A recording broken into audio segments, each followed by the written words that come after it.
La grotte du geek. Bonjour à tous, aujourd'hui on se retrouve pour l'éolienne, et par rapport à la dernière fois, j'ai une excellente nouvelle à vous annoncer. Je n'ai plus la loose. Et ça, c'est cool. Alors, donc ce que je disais, lui, le roulement à billes tout pourri de la dernière fois, je l'ai viré. J'ai fait un support avec le tube, et en dessous, je vais vous montrer, j'ai fait une pointe en cuivre à partir d'un fil électrique. Donc pour faire ça, vous mettez juste le fil électrique bien droit dans un Dremel, et après vous venez poncer pour faire quelque chose de parfaitement droit et pour constituer la pointe.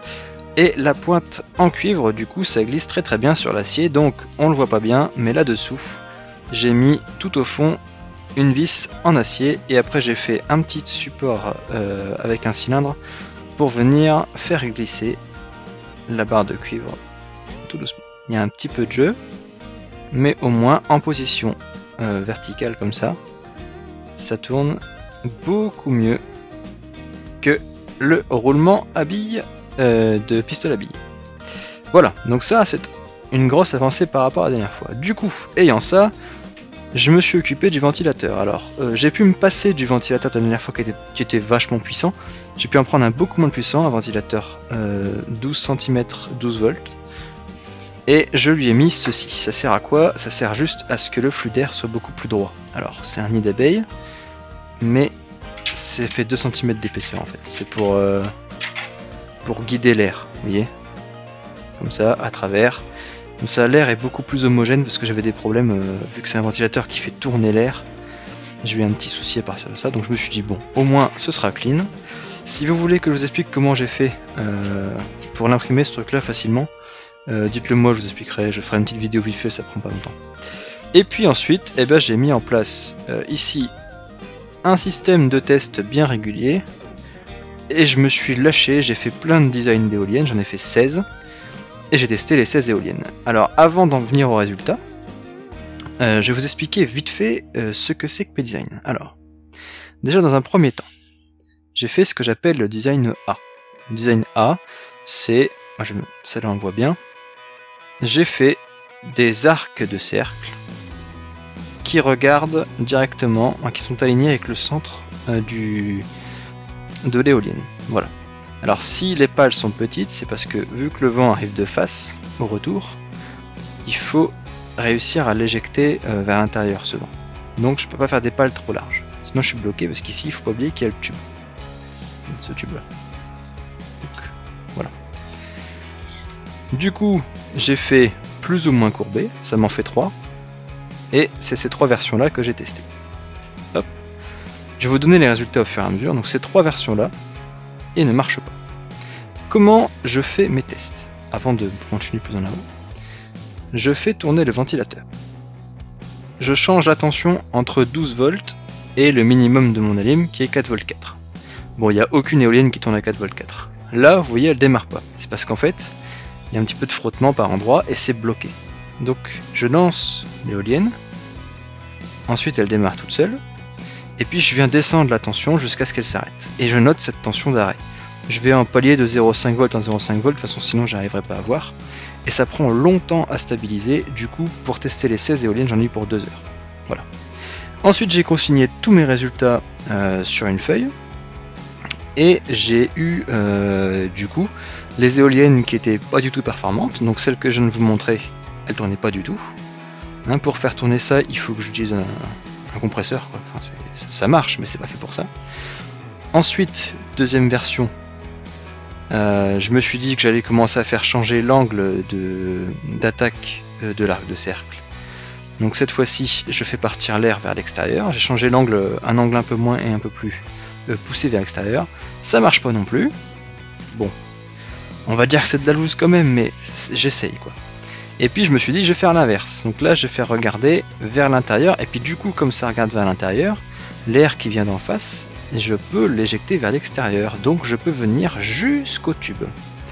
Et donc ces éoliennes-là, qui ont une force centripète, donc qui rapproche l'air de l'intérieur, ces éoliennes-là fonctionnent. Voilà. Donc j'en ai plusieurs sortes. J'ai juste fait varier l'angle du départ. Et donc ça fait plus ou moins des grosses pales en fait. Hein. Voilà. Donc celle-là, elle fonctionne. C'est les premières qui fonctionnent. De là, je me suis dit, bon, ça marche bien. Je vais essayer d'améliorer ça. Ici, vous voyez, l'air vient taper ici. C'est cet endroit-là qui a le plus de force. Donc j'ai voulu décaler ce point-là un peu plus sur le bord pour avoir un plus grand effet de levier et pour avoir plus de force. J'ai donc fait le design E. Et vous me direz, j'ai fait A, B, C, pourquoi je passe à E? Parce que j'ai voulu faire ça en version droite, mais quand on imprime en 3D, ça casse tout seul. Donc je suis passé directement à celle-ci. C'est très joli. Ici, on a l'éolienne précédente qui vient masquer le tube. Donc le tube, il est complètement caché au milieu, on ne voit plus. Et quand on vient souffler, ça vient s'enfermer à l'intérieur et l'effet de levier est beaucoup plus important. Cette éolienne-là est donc théoriquement meilleure que l'autre. Et ben non, c'est de la merde. Donc celle-là, poubelle. Et d'ailleurs, tant mieux, parce que si j'avais dû en faire une grosse, avec ça, ça m'aurait fait une quantité de plastique incroyable. Donc celle-là ne marche pas. Je me suis donc dit, on va faire différemment. J'ai été voir un petit peu sur internet, et là, j'ai été voir un peu ce que faisaient les autres gens, comment on faisait, etc. Et puis j'ai vu des gens, sur Wikipédia tout simplement, qui notaient qu'il y avait des... sur Wikipédia français d'ailleurs, et pas l'anglais, qui avait des éoliennes hybrides Darieux Savonius. Et c'est ça. Donc ça, en fait, ce que j'ai fait là, j'ai fait un profil d'aile d'avion. Donc vous voyez qu'au-dessus, je vais rezoomer un peu dessus pour qu'on voit vraiment bien, au-dessus et en dessous, c'est pas les mêmes courbes. Donc ça fait un profil d'aile d'avion qui va donner une portance comme ceci. Donc quand le vent arrive ici, comme ça, il va pousser l'éolienne par là-bas.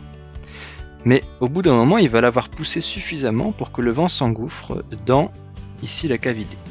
Donc, quand c'est cet effet-là qui joue, c'est l'effet Darieux, une portance aérodynamique. Et quand c'est cet effet-là qui joue, ça fait un peu une éolienne de Savonius. C'est en ça que cette éolienne-là est hybride. Alors j'ai fait plusieurs essais, j'ai changé l'angle d'attaque du départ, donc j'ai fait plus ou moins pentu, j'ai fait 3 angles différents pour voir.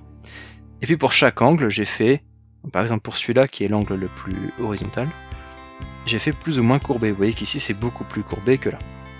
Voilà. Et puis j'ai comparé tous mes résultats de partout. Et il s'avère que l'éolienne qui marchait le mieux, c'était celle-là.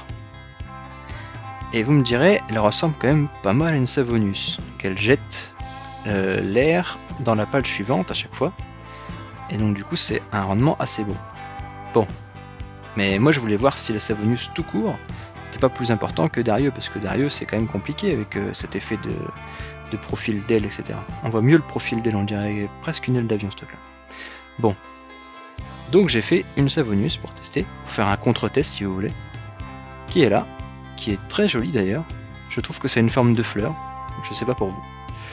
Donc celle-là elle marche bien. Effectivement, ici l'aile est droite, il n'y a plus de profil d'aile d'avion. Et l'air d'une pale est jeté dans la pale suivante. Voilà, donc ça marche bien, mais celle-là, elle marche mieux. Donc effectivement, je vais conserver le design hybride. C'est le meilleur design que j'ai trouvé jusqu'à présent. Alors pour une petite ordre d'idée, le ventilateur c'est un ventilateur 12 volts, c'est ce que je disais. Donc avec les éoliennes A et B, donc celles qui tournent pas du tout, elles tournent pas du tout, même à 12 volts, le ventilateur au maximum. Ensuite, quand j'utilise une éolienne centripète, donc qui... Je pense que ça s'appelle des Savonius aussi, mais j'en suis pas sûr, j'ai pas trouvé suffisamment d'infos.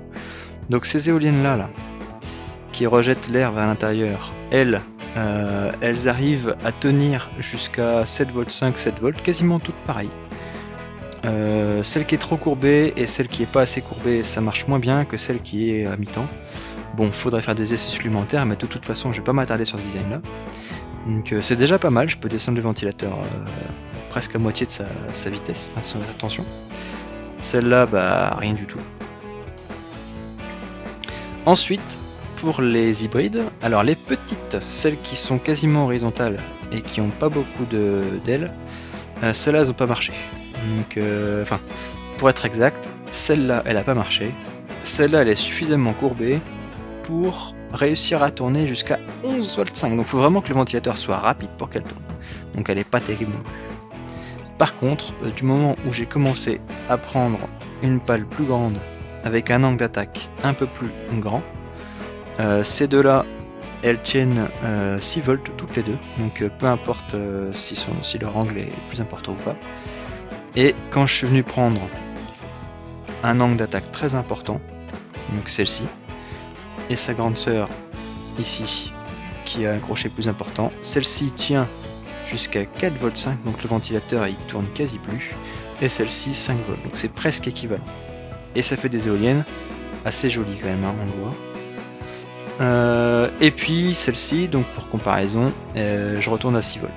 Voilà, donc ça va quand même vachement bien, mais l'effet d'Arieux qui est en plus de portance, c'est le petit plus qui fait que l'éolienne peut descendre à des vents très très faibles, parce que du coup, la moindre petite brise qui s'engouffre pousse la pale, et une fois qu'elle a commencé à tourner, c'est bon, ça peut s'engouffrer dedans, et ça tourne. Voilà. Donc c'est vraiment très très bien. Par contre, je trouve qu'elle démarre toute seule à un vent un peu plus fort. Donc, bon, ça me gêne pas parce que c'est pour mettre au sol, donc le vent n'est pas constant, ça fait des bourrasques, et les bourrasques, ça le démarre tout de suite. Mais du coup, c'est ce qu'on va faire tout de suite. Je vais prendre cette éolienne là, je vais aller dehors, il y a une petite brise, on est entre deux tempêtes, du coup ça devrait le faire. Et je vais aller tester ça en réel, comme ça je vous montrerai un petit peu ce que ça donne.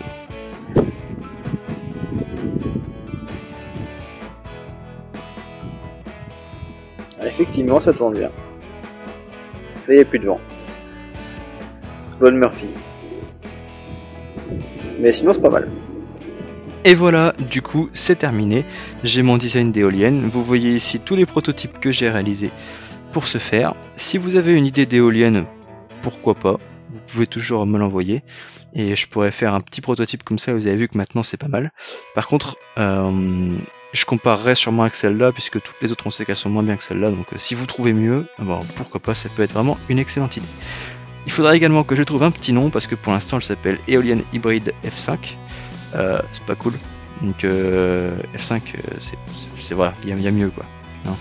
Bon, c'est une éolienne rafraîchissante on va dire. Voilà.